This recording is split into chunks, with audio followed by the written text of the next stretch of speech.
아트골드입니다. 이번 영상 주제는 지금 보시는 이 펜던트를 출력하기까지의 과정을 알아보겠습니다. 우리는 스마트 팩토리를 지향하기 때문에 3D 프린팅 출력물을 바로 주조하여 제품을 만들고 있습니다.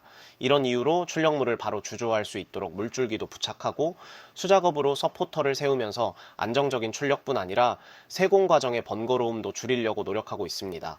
이번 영상에서는 이 펜던트를 출력하기 위한 수작업 서포터를 세우기 위해서 고려해야 할 사항과 다수의 복제를 위해서 라이노에서 프린터 규격에 맞게 배열하는 방법, STL 파일로 내보내는 방법, 슬라이싱 프로그램에서 수작업 서포터의 이상 유무를 판단하는 방법까지를 알아보겠습니다. 세 가지 카테고리가 이어지는 영상이라서 제법 깁니다. 엔지니어의 말을 듣겠습니다. 안녕하세요. 아트골드입니다. 오늘은 이 디자인의 서포터를 다는 방법에 대해서 얘기를 해볼 예정이에요. 지난번에 비슷한 디자인을 해보긴 했지만 이건 그 디자인을 보완해서 만든 거예요. 여기에서 보면 저희가 이제 중요하게 생각하는 디자인 요소들이 있는데 여기에서 잠깐 보면 이런 라인들이죠. 이렇게 라인, 어떤 흐름이라고 봐야 되겠죠. 여기에서 봤을 때도 흐름이 있고, 그 다음 중요하게 보는 부분이 이 부분이 가지고 있는 중심점이에요. 이게 어떻게 이제 작동을 할 거냐면, 여기 이제 목걸이 줄이 이렇게 들어간다고 쳐봐요. 그러면 분명히 목걸이 줄은 여기로 이동을 할 거예요. 이 지점으로. 이 지점으로 이동을 할 건데, 여기에 이제 사람 몸이 이렇게 닿아 있을 거 아니에요? 몸이 닿아 있다고 하면 이것이 갖는 무게 중심이 있다고요. 그 무게 중심을 체크하는 방법은 그대로 놓고 이걸 잘 보일 수 있게끔 와이어 프레임으로 놓고 볼륨 하면 볼륨 센트로이드라고 해서 그 최적의 중심을 잡는 명령어가 있잖아요. 그래서 이제 이걸 쳐보면 이 최적의 중심이 여기에 표시된단 말이에요. 이걸 기점으로 해서 포인트 잡아서 이렇게 하면 이런 라인을 갖잖아요. 이 붉은색 라인을 가질 거라고요. 다시 이걸 쉐이드로 바꾸고 이 붉은색이 이제 그 중심선 라인이 될 건데 여기에서 보면 이게 이제 그 무게 중심, 볼륨의 중심이잖아요. 물론 이것이 갖는 비중하고 얘의 비중이 다르잖아요. 그렇지만 이제 보석보다는 메탈의 비중이 높기 때문에 전체 볼륨 비중으로 잡아도 지장은 없을 거예요. 그러면 목걸이 줄이 여기 걸렸을 때 여기로 이동을 할 거라고요. 이 지점으로 해서 목걸이 줄이 이렇게 들어갔을 건데 그렇게 하면 이 부분에 매달리는 부분이 당연히 여기를 중심으로 해서 이 방향으로 회전하는 중심을 갖겠죠. 그러면 안정적으로 매달릴 수 있다, 목걸이가. 그런 거예요. 다시 원래로 돌아와서 여기서 보면 이 라인은 이제 필요가 없죠. 우리가 필요 없고 이걸 이제 서포터를 세워야 되니까 이 원 파일은 저희가 공유할 수 있게끔 더보기에 링크를 달아서 공유를 해 놓도록 하겠습니다. 이걸 제외하고 그 몸체 솔리드를 제외하고는 다 지울 거예요. 이거 서포터를 세우기 위해서 예스 하고 이제 다 지워졌죠. 여기에 포인트가 아까 생긴 포인트가 있죠. 이것도 선택해서 지우고 그러면 이제 매체 솔리드만 남았어요. 그 다음에 이건 컨트롤 G 해서 그룹으로 만들고 위로 좀 이동할게요. 이 정도 할 건데 이게 이제 여기다 서포터를 다는데 이 출력 방향을 그대로 그 조형된 방향을 그대로 할 거냐 말 거냐가 문제가 있어요. 지난번에 동영상에서 이 부분이 제일 큰 문제가 될 거라고 했잖아요. 이 부분. 이게 이제 브릿지 부분이 여기서 이게 한 3mm 정도 되는 것 같아요. 치수로 재보면 3.3mm였었어요. 그때 3.29mm 이 정도 된단 말이에요. 이게 이제 왜 우리가 이 부분에 집중을 하냐면 이 두 기둥이 이 부분을 조형을 할 때 잡아가지고 이 부분이 첫 번째 레이어가 됐을 때 다시 말해서 이렇게 두 기둥이 있는데 이 기둥이 이 레이어가 조형이 될 때 이 얇은 0.025mm, 이 두께가 0.025잖아요. 0.025mm의 판을 조형을 해가지고 위로 올라가야 된단 말이에요. 이동을 해야 된다고.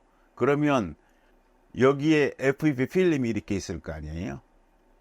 FEP 필름이 있고 이 얇게 조형된 이 막이 이 기둥하고만 붙어서 이제 올라가야 되는 거니까 이렇게 보면 이렇게 기둥이 있고 이 얇은 막 0.025mm 이 한 막이 따라 올라가야 된다는 얘기거든. 그러면 여기에 FEP 필름이 이렇게 붙어 있다면 FEP 필름에 붙어 있는 면적이 이만큼이 되잖아요. 이만큼이 이 얇은 면적에 붙어서 올라가야 된다고. 이 힘을 이겨낼 수 있느냐 하는 문제잖아요. 그걸 이겨낼 수 있는 값을 찾기 위해서 노출값을 올렸던 거란 말이에요. 이 부분을 이겨내기 위해서 노출값을 올린 거란 말이에요.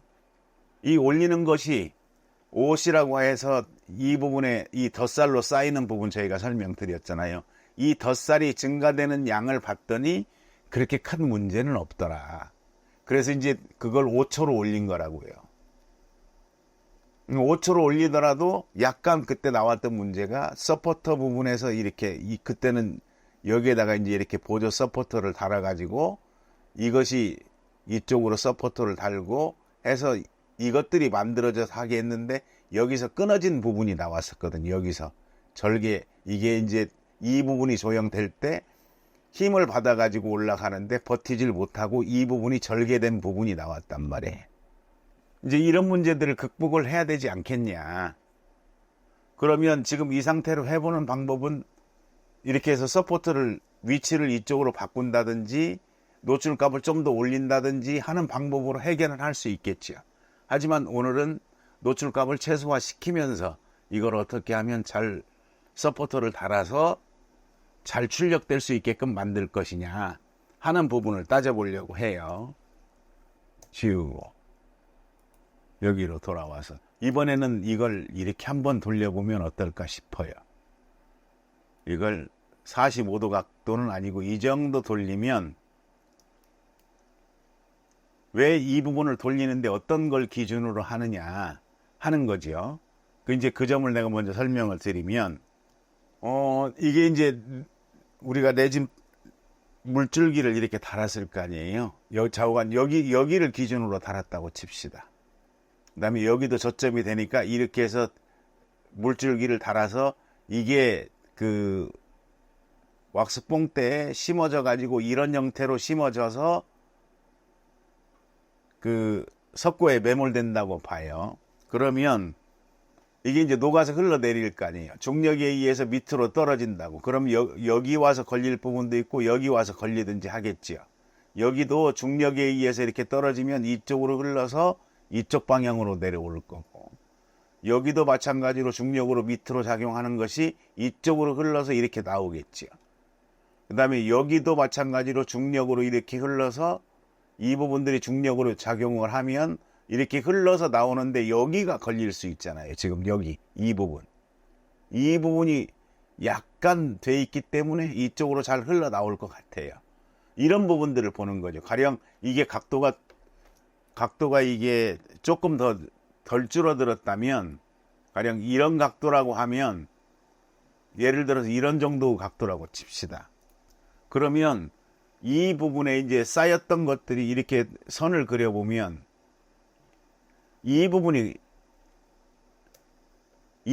걸리잖아요. 이 부분이 빠져나오지 못하고 고여 있을 수 있잖아요. 고여 있는 부분이 없게끔 하는 거예요. 이 고여 있는 부분을 최소화시키는 게 제가 그 솔리드 자체를 회전시키면서 눈여겨보는 부분이에요.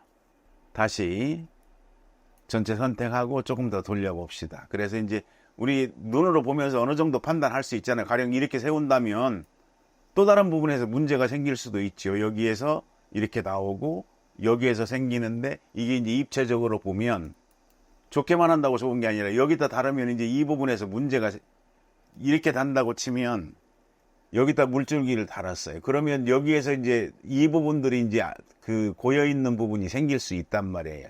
그걸 이제 잘 판단해보고 상황 판단하는데 여기에서 또 하나 봐야 되겠네. 고스트 뷰로 보면 여기도 별 문제는 없을까. 이 정도 해도 별 문제는 없을 것 같네요. 원활하게 빠져나올 수 있게끔 하는 데는 여기에도 지장이 없을까? 그럼 이 정도로 해볼까요? 너무한 것 같아. 조금만 더 줄여보게요. 좀 심한 것 같으니까. 이 정도 수준 하면 뭐 지장 없을 것 같아요. 이제 그것 때문에 이렇게 돌려보면서 방향을 잡아보는 거예요. 이 정도로 한다고 칩시다. 이 정도 하고 이 측면에서 이제 잡아가지고 투영으로 잡아놓고 여기에다가 이제 선을 잡아줄 거거든요. 조금 더 올리는 게 좋을 것 같아요. 이 정도 올립시다. 그래서 이제 여기서 나오는 게 이제 뽕대라고 할 수 있는 건데 어떻게 잡을 거냐면 주 물줄기를 여기로 잡을 거예요. 이런 식으로 잡고 이 부분에 보조 물줄기를 달아서 이렇게 합해지도록 할 거예요.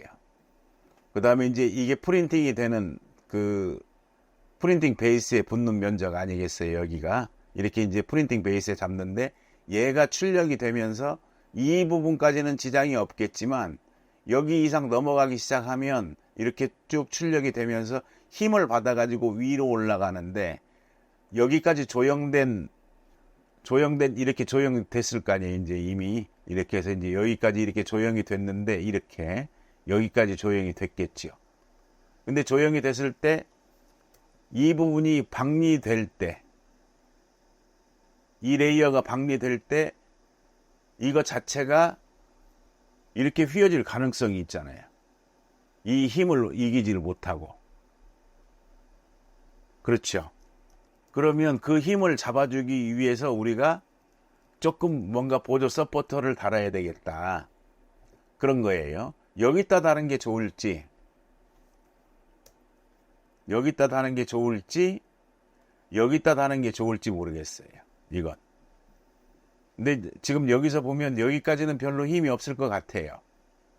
그래서 이 부분이 좀 더 강하게 달아준다면 여기 이렇게 달아서 뭐 이런 식으로 서포터를 만들어주면 얘가 올라올 동안 이 지지대가 휘어지는 부분이 여기로 변곡점이 변하잖아요.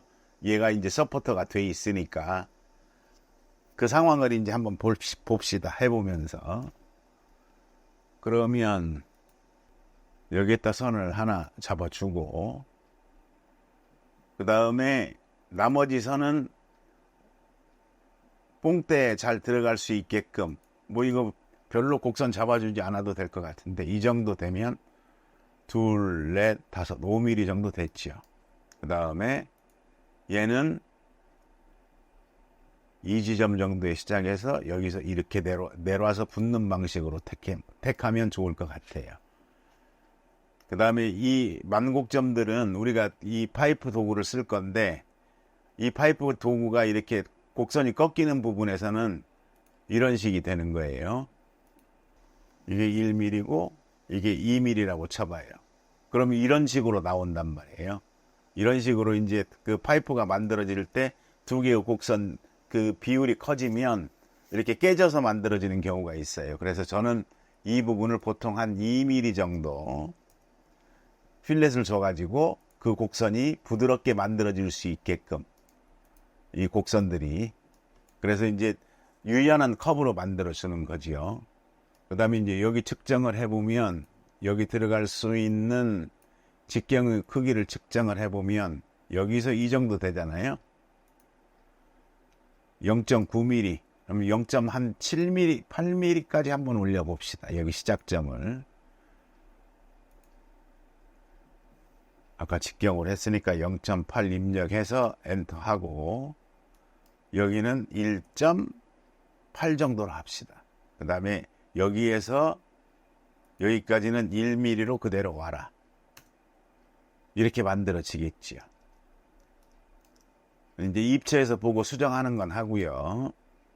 다시 이건 아까 0.8이었으니까 0.6 정도로 잡아봅시다. 0.6.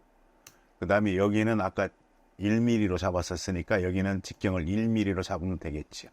이 기준 물줄기는 그 주조할 때 그대로 이 물줄기가 포함이 될 수 있게끔 만들어주면 좋겠어요. 실질적으로는 이제 더 이렇게 그 실제 주조를 하는 주조 기사가 보면 이 전체를 보고 이렇게 달 수도 있어요. 이 정도로 잡아질 거예요. 왜냐하면 여기에 이제 왁스 추리가 이렇게 있으면 이 정도 급으로 갖다 심거든요. 왜냐하면 이게 너무 넓어지면 이 석고 공간이 이렇게 나와야 되니까 석고를 매몰했을 때 이 공간을 어느 정도 남겨둬야 되고 이 왁스 추리하고 그렇게 떨어지지 않게 하니까 이 정도 범주까지 들어갈 거라고요. 그 다음에 이제 입체에서 이 부분을 봅시다. 여기에다가 보조 서포터를 세울지 여기에다 세울지 판단을 해야 되니까요. 이렇게 좀 잡아서 돌리고 고스트 뷰로 보면 좀 보기가 편하지요. 여기는 별 지장이 없을 것 같아요. 왜냐하면 최저점도 넘어갔고 위에서 하는 부분이 좀 문제가 조금 나올 것 같긴 하니까 컨트롤 시프트해서 이 부분 단면만 선택을 하고 약간만 밑으로 내릴게요. 이런 식으로 약간만 조정했어요. 그 다음에 이제 우리가 더 중요하게 봐야 되는 부분이 이 부분인데 여기가 이제 이렇게 표현이 되어 있잖아요. 컨트롤 시프트 눌러서 두 개가 선택이 됐네. 컨트롤 시프트 눌러서 이 부분만 조금 조정할게요. 이런 식으로 조정을 하면 그래도 여기에 곡률에 약간 걸리죠. 이 부분 세공하려면 좀 복잡하니까 이 끝점 여기 전까지 올리는 게 좋겠어요. 이런 식으로 이 정도 올리면 조금 내려야 되겠다. 여기가 약간 걸리는데 문제가 있을 것 같으니까 조금만 내릴게요.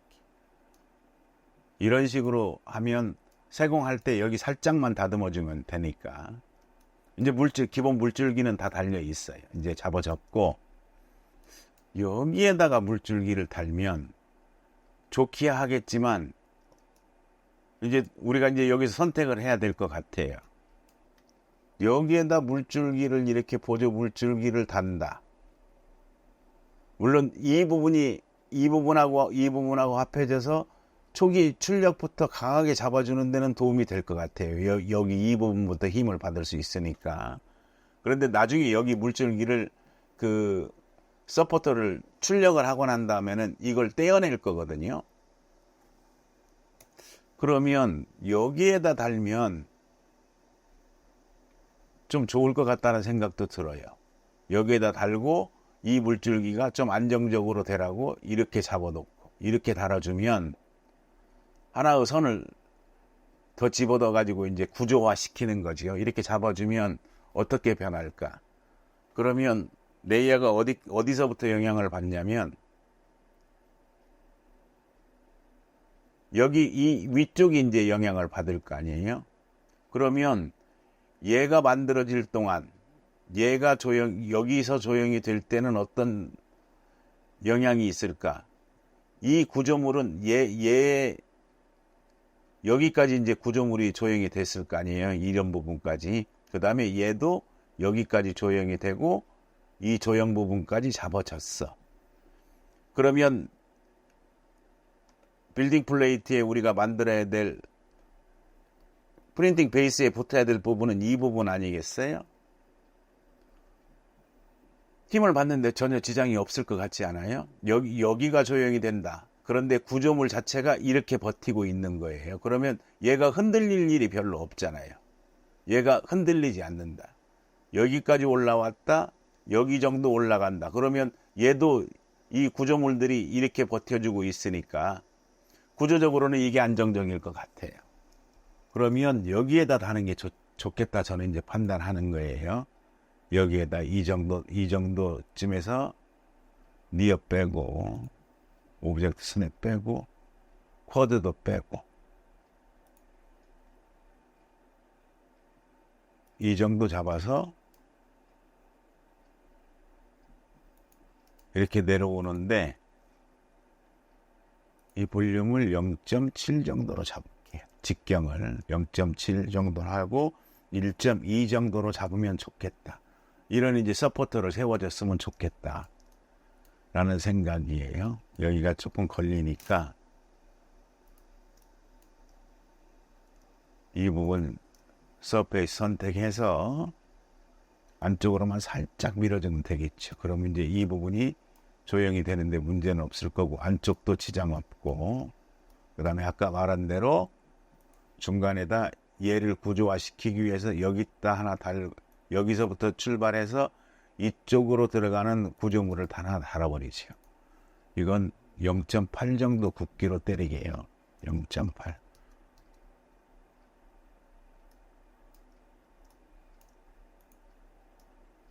그러면 이건 우리가 주조를 할 때는 여기까지만 쓸 거예요. 이 부분만. 이 부분만 이렇게 쓰고, 이 부분은 여기는 이제 그 출력 후에 서포터 상태에서 잘라내 버릴 거예요. 없애 버릴 거예요. 그러면 주조를 하는 데는 별 무리가 없지 않겠어요? 최소의 서포터가 들어간 상태에서 주조가 되는 것도 좋죠. 왜냐하면 서포터가 들어간 만큼 금이나 은이 더 많이 들어갈 거 아니에요? 그 부분을 이제 최소화 시켜야 되니까. 오케이. 이 정도면 될 것 같아요. 그럼 이제 빌딩 플레이트에 달라붙을 면적을 우리가 만들어줘야 될 거 아니에요? 가급적이면 이것이 갖고 있는 단면적보다는 넓어야 되고, 이 힘을 버텨낼 수 있을 정도의 단면적은 갖고 있어야 된다. 빌딩 플레이트에 들어가는 기본 조건이. 0.5 정도로 올려놓으면 이 레이어를 와이어 프레임으로 보면 이게 이제 이 부분이 붙는데 조금 약한 것 같잖아요. 조금 더 깊게 붙었으면 좋겠어요. 잡고 이 부분 잡고 살짝 이렇게 내려주면 되겠지. 그러면 이 정도 두께면 뭐 그 서포터를 해가지고 만들어서 붙어있는 역할을 하는 데는 충분하게 된 것 같아요. 그 다음에 이제 여기에서 셀렉트해서 커브들 선택해서 지우고, 커브만 빼면 이제 이게 솔리드 오브젝트만 남았잖아요. 이 상태로 출력하면 될 것 같아요. 그래서 이걸 Shift, 파일, Save As 하고 뒤에다가 For Printing이라고 해서 파일을 따로 저장하면 되죠. 닫아도 되겠죠. 이제 닫고, 우리가 출력할 때 주로 쓰는 그 출력용 파일이라고 보면 돼요.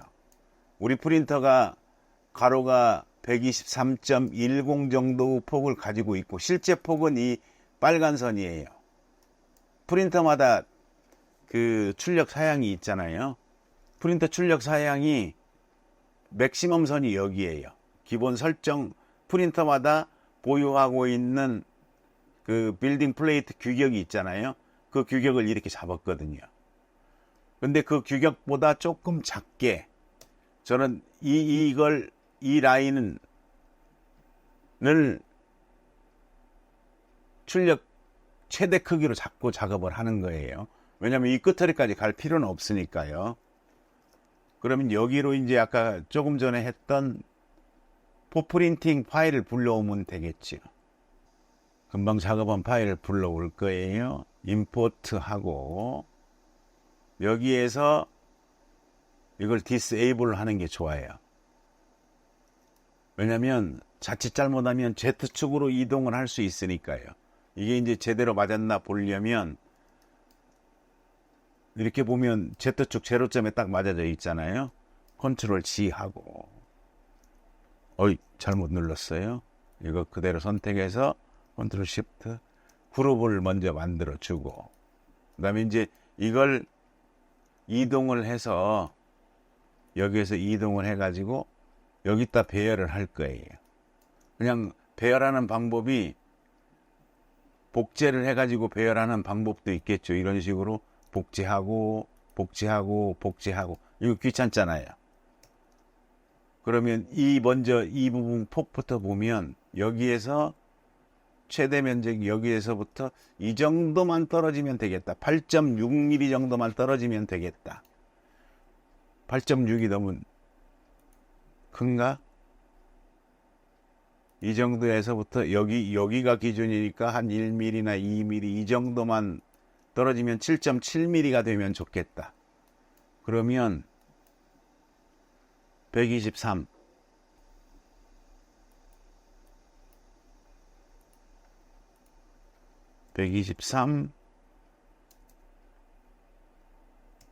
나누기 7.7 하면 15.9개가 들어가잖아요. 15.9라는 16개를 배치하는 게 낫겠어요. 7.7 정도 된다고 하고 7.6으로 하면 16개 배치하면 되겠네요. 배열 복사 X축으로 우리가 이게 X축이잖아. 이쪽이 X축으로 16개를 선택을 하고 Y축으로는 1개, Z축으로도 복제 안 하고 7.6mm 스페이스를 갖고 이렇게 복제를 하라고 하면 이 부분에 맞게끔 다 복제가 되죠. 우리가 원하는 대로. 그 다음에 조금 넓은 걸 하나 갖다 선택을 하게 해요. 이것도 복제를 해서 쓰는 게 좋아요. 왜냐하면 다음에 똑같은 걸 또 쓸 수 있으니까. 이거 이동을 해서 약간 방향 맞추고요. 뭐 조금 더 자세하게 맞춘다면 이걸로 약간 줄여주면 되겠지.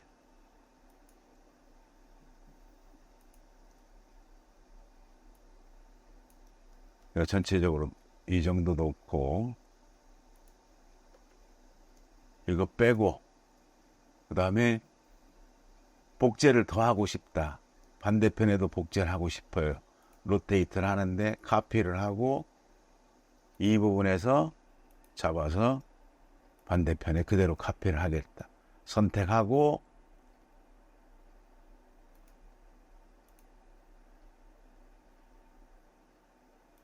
이 정도 이동시키면 되겠지.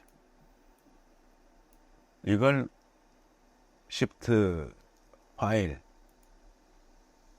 Export Selected 선택한 파일을 셀렉트해서 바깥으로 내보내는 거예요. STL 파일로 정하고 그래서 STL 파일로 저희가 내보낼 거예요. 이 0.02mm를 선택하는 이유가 있어요. 우리가 출력하는 게 0.025mm 레이어로 출력을 하잖아요. 근데 0.02 이게 출력을 할 때 이게 이제 STL 파일을 만들잖아요. 근데 출력 레이어를 이렇게 쌓을 때 우리가 이 한 레이어 높이가 0.025mm잖아요. 0.025mm. 근데 이 레이어를 0.1mm로 슬라이싱을 해본다고 쳐봐요. STL 파일을. 그러면 여기에 나와 있는 0.025mm보다 이게 굵기가 이렇게 커질 거란 말이에요. 이게 이제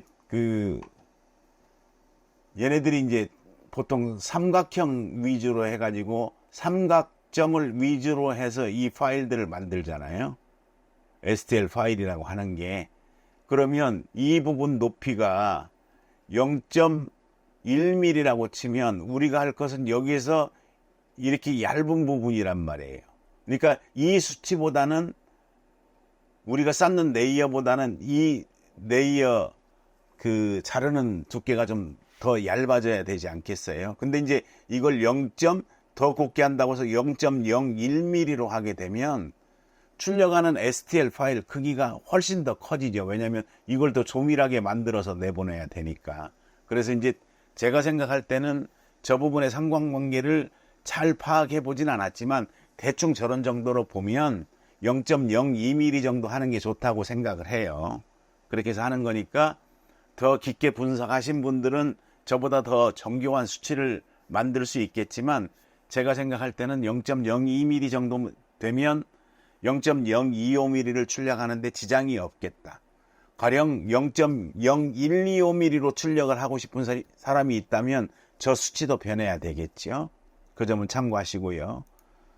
STL 파일로 이제 내보내는 거예요, 저걸. 오케이, 내보냈어요. 그러면 우리 지정한 폴더에 STL 파일이 와 있을 거고, 이걸 이제 슬라이스 프로그램으로 이제 돌아올 건데, 슬라이스 프로그램으로 불러오고, 이제 아까 지정한 대로 이게 외곽선 아니에요. 아까 프린팅 경계선이 여기고, 우리는 그보다 좀 안쪽으로 잡았다고 했잖아요. 그거에 맞춰서 이제 들어오니까 매번 어디다 프린팅하고 어떻게 프린팅하고 할 필요가 없죠. 그 다음에 이 프린팅 베이스에 이게 여기에서 말하는 그 패드라고 하는 부분이, 여기 용어의 패드라고 하는 부분이 이게 패드거든요. 이 부분이 우리가 이제 패드에 해당돼요. 이 부분이. 이 패드는 우리가 이무적으로 0.5mm로 만들었잖아요. 0.5mm로 만들었다고요. 그런데 프린팅에서 할 때는 보통 패드 두께가 한 1mm 정도 돼요. 1mm. 제가 그걸 정확히 측정해 보진 않았지만 훨씬 더 두껍단 말이에요. 그러면 0.5mm하고 1mm는 2배 차이예요. 레진이 그만큼 많이 소모된다는 얘기이고, 그 다음에 여기에 서포터라고 되어 있는 것은 이게 이제 우리가 만드는 서포터거든요. 우리는 임으로 서포터를 만들었잖아요. 자동으로 만들면 저게 훨씬 더 많이 세우고, 불필요한 부분에 세우기도 하고, 필요한 부분에 세워지지 않기도 해요. 자동은. 이제 그래서 우리는 보통 다 수동으로 이렇게 세워가지고 뽑는 게 좋다. 왜? 레진이 상대적으로 많이 비싸니까. 그걸 이제 최소화하고, 그 다음에 물줄기도 달아야 되고, 그 다음에 그걸 보완해서 하는 작업을 수작업으로 해주는 게 훨씬 주얼리 쪽에서는 경제적이고 경쟁력이 있는 방법이라고 생각을 해요. 이제 이걸 가지고 슬라이싱을 해볼 건데, 저번에 이제 우리가 기본을 보면 2.7초였었거든요.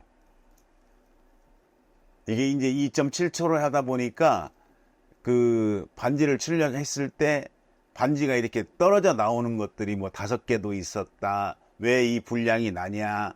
그 다음에 초기에 이걸 잡기 위해서 3.5초로 올려보고 5초까지 올렸었단 말이에요. 그러면서 이제 5초로 올릴 때 이 부분도 같이 이니셜 익스포저 타임이랑, 익스포저 타임은 뭐냐? 프린팅 베이스에 이제 이렇게 우리가 붙어야 되는 부분이 한 10레이어, 8에서 10레이어를 이 프린팅 베이스에 부착시키는 조형을 하거든요. 이 조형이 굉장히 중요한데, 우리가 이제 프린팅 베이스라고 하죠. 이 부분에. 여기에 이제 첫 번째 레이어가 해서 이게 달라붙어야 될 거 아니에요. 이걸 이제 주는 시간을 말하거든요. 이 주는 시간. 이걸 달라붙게 하는데 보통 8개에서 10개 레이어를 프린터 제조업 업체마다 다 다르지만 어떤 프린터는, 어떤 소프트웨어는 이걸 자체를 30초씩 10개 레이어로 하는 게 기존으로 되어 있는 데들도 있고, 이 숫자마저 조절하게 하는 소프트웨어도 있어요. 근데 왜 이게 중요하냐면, 아무리 정교하게 이 0점을 잡고 FEP 필름에 붙인다고 하더라도 이게 FEP 필름이 이렇게 있을 거 아니에요. 얘가 내려와서 구동을 해가지고 붙는데 이게 이렇게 떨어질 수 있거든요. 약간 확대해서 얘기하면 이렇게 조정이 될 수도 있다고요. 그러지 않겠어요? 그러면 얘가 이 상태로 계속 작동이 될 건데, 이 수평면을 잡아야 될 거 아니에요. 이 부분이 이제 조정이 돼서 이게 수평면을 잡아주는 역할을 하거든요. 첫 번째 이니셜 익스포저 타임이. 다시 말해서 강하게 이 부분을 강제로 굳혀버리는 거예요. 그러면 그 다음부터 이제 작동이 될 때는 이게 수평면이 되잖아요.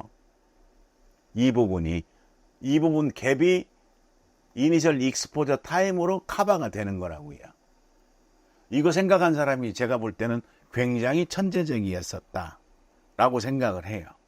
이거 말고 이제 이 부분에 대해서 좀 더 깊게 조금만 더 설명을 드리면, 미국 3D 시스템즈가 있어요.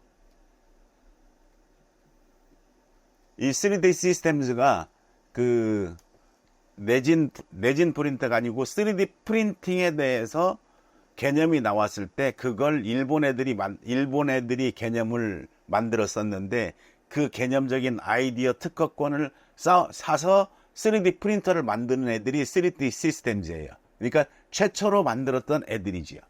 얘네들이 이제 그 어떤 걸 그 기준을 잡아서 어떻게 빌딩을 할 거냐, 어떻게 조형을 할 거냐라는 개념을 잡았을 때 어떤 방법이 있냐면, 레이저를 쓰자. 405 나노메타의 레이저의 파장을 갖는데 굳는 물질을 만들자. 이제 두 가지가 개념이 잡혔을 거 아니에요. 그런데 이 물질을 어떻게 하면 가장 이상적으로 수평을 만들어서 붙일 것이냐 하는 문제에 봉착했을 때 어떻게 했냐면, 레이저를 여기서 쏜다고 칩시다. 그래서 레이저를 점으로 쐈단 말이에요. 이런 식으로 점으로. 이 점들이 어떤 물질의 수평, 가장 편편한 면에 일률적으로 쏠 수 있게끔 하는 방법을 택하자 해서 만들었던 게 수조를 만들었던 거예요. 레진 수조를. 이렇게 레진 수조를 만들면 지평선이니까 이 부분은 당연히 수평선이 될 거 아니에요. 레이저는 일정한 방향, 약간 틀어져 쏘더라도 이 수평선에, 지평선에 닿는 그 레이저 빛은 언제나 그 부분에 위치할 거 아니에요. 그래서 빛을 받으면 405 나노메타로 굳으면 이 부분이 굳고, 그 다음에 이 수조를 여기에다가 이 굳는 걸 잡아주는 부분을 만들었겠지요. 그래서 잡는 부분을 만들어 가지고 밑으로 이동시키는 방법을 택했어요. 그러면 이 수평면은 그대로 유지를 할 거 아니냐. 그 다음에 이게 들어가서 고체화됐다고 하더라도 고체화되면서 늘어나는 부피의 양이 그렇게 많지 않았기 때문에 이 부분의 수평은 언제든지 유지될 수 있다 하는 게 이 사람들이 만들었던 최초의 레이저 시스템이에요. 이 부분이 지금 우리 프린팅 그 베이스의 초기 값으로 굳어지는 이 차이, 이 약간의 차이를 극복할 수 있는 방법이 이니셜 익스포저 타임이라고요. 이 사람도 천재죠. 제가 생각할 때는 이 생각을 한 것이 천재라고 봐요. 여기도 마찬가지로 이니셜 익스포저 타임을 누가 개발했는지는 모르겠지만 누가 생각했는지는 몰라요. 하지만 저렇게 만들었다는 것이 레진 프린터가 이상적으로 수평을 잡게 하는 가장 좋은 방법이다. 그 위에다가 이걸 이제 빌딩을 하는 거죠. 근데 내가 뭔 얘기 하다가 여기까지 왔지? 여기 이거예요. 3.5초로 올라갔다. 5초까지 올렸다. 근데 이게 늘어난다면 떨어질 때 힘이 그만큼 더 필요하다는 얘기 아니겠어요? 그래서 이제 이것도 같이 올려주는 것이다. 근데 이제 이걸 올렸을 때는 약간 다른 점도 봐야 돼요. 그래서 이제 잡아준 게 뭐냐면, 그걸 보완해서 5초에 이걸 50초로 만들자. 5초로 했고 50초로 했는데, 지금 출력을 하면서 떨어지는 소리를 보면 얘가 쩍쩍 소리가 약간 나거든요. 좀 과하게 붙는 것 같다. 근데 저건 레진마다 다르기 때문에 해봐야 아는 거예요. 해서 저 부분을 잘 조정하고 안 떨어지는 부분 늘리든지, 아니면 우리가 이제 초기에 잡았던 그 프린팅 베이스에 이 부분을 더 늘려주는 거예요. 다시 말해서 저 부분을 줄이려면 얘가 만들어지면서 버틸 수 있는 면적을 늘려주면 되잖아요. 얘를 면적을 여기에서부터 이렇게 늘려주는 거예요. 그러면 얘가 좀 적은 힘으로 붙어 있더라도 이 프린팅 베이스가 버티는 면적이 넓어졌기 때문에 충분히 얘가 출력이 되는데 지장이 없을 수 있다 하는 점도 참고로 알아두시면 좋겠어요. 그래서 이제 이걸 이제 우리가 레진 프린터에서는 그 몇 가지 사항들이 복합적으로 이렇게 결정할 수도 있고 저렇게 결정할 수도 있으니까 그 사고는 좀 유연하게 갖고 하시는 게 좋겠다 말씀을 드리는 거예요. 그래서 이제 이걸 슬라이싱을 하고 나서는 꼭 그 한 개의 디자인을 집중해서 봐줘야 될 필요가 있어요. 이렇게 해서 보고 이 디자인만, 이 바깥쪽만 보면 좋겠죠. 슬라이싱이 되면서 어디 문제가 되는 부분이 있나 없나를 잘 관찰해 보는 거죠. 지금 여기까지 지장 없고, 여기에서 이제 거꾸로 떨어지는 부분이나 아니면 어떤 부분에서 이 부분이 이 경계선이 뚝 끊어져 가지고 이렇게 된다. 가령 이 부분이 이렇게 나와야 되는데 이 부분이 이렇게 하나 나오고 약간 떨어져 가지고 이렇게 된다. 이게 이제 아이솔레이트 되는 거거든요. 이게 독립화돼 버린다는 얘기죠. 서포터 없이 빈 공간에다가 이렇게 경계선이 떨어지면 서포터 없이 저 부분을 조형을 해버리기 때문에 저 부분은 조형 불량이 생기는 원인이 되잖아요. 그러니까 이제 그 점을 찾는 거예요. 쭉 내려보고 지장 없고 서로 이제 연결되지 않고 떨어지는 부분을 잘 판단을 해봐야 돼요. 왜냐하면 머릿속으로 잘하고 몇 번 봤겠지만 그 부분을 찾지를 못하면 불량이 되니까요. 여기 지장 없고 나오는 부분도 지장 없고. 오케이, 여기까지. 아까 말한 부분이 이제 힘을 받는 부분이 여기일 거 아니에요. 우리가 아까 계산을 했지만 지금 여기 이제 이 구조가 만들어졌기 때문에 여기는 제법 탄탄하잖아요. 이런 식으로 골격이 만들어졌으니까. 그러니까 여기를 조형할 때 힘을 얘가 받는다고 해서 여기를 조형해서 박리가 되는데 이 구조물이 흔들릴 일은 없다. 그런 거예요. 다시 좀 더 밑으로 내려와서 이거 만들어지는 데는 지장 없고 끝에 베이스까지 나가는 거 확인하고 다시 올리면서 그 부분에 구조적인 힘을 받는 부분에서 문제가 생길 수 있을까? 지금 여기 올라온단 말이에요. 이 정도 구조까지는 밑에 구조가 다 버틸 수 있겠죠. 그 다음에 여기 와서 여기서 조금 힘이 더 들어갈 건데 여기 이제 구조물이 이만큼이 조형이 될 거 아니에요. 그 다음에 여기도 조형이 될 거고. 근데 이 정도는 얘가 버티는데 지장이 없을 것 같아요. 이 밑에 하부 부분이. 더 올라가 봅시다.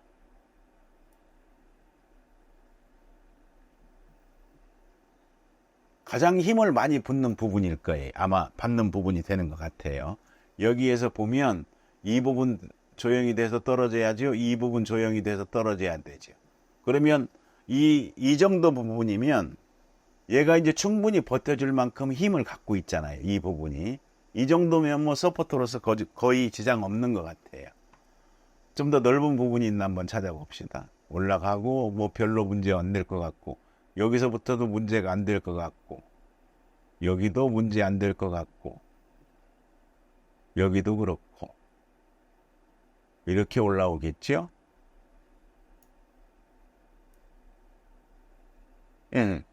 별로 문제 될 것 같지 않아요. 그러면 이 파일 그대로 출력하면 되죠. 원하시는 분들은 이 펜던트는 저희가 출력한 걸 나눠드릴 예정이에요. 그러니까 이 펜던트를 이 출력물을 가지고 주조를 해보고 싶거나 아니면 세공을 해서 만들고 싶은 사람이 있으면 구매 링크를 남겨놓을 테니까 거기 오셔가지고 구매하시면 출력 없이 19번 레진으로 완벽하게 주조될 수 있는 레진을 구매해서 본인이 만들 수 있을 거예요. 아니면 참고용으로만 쓸 수도 있을 거고요. 감사합니다.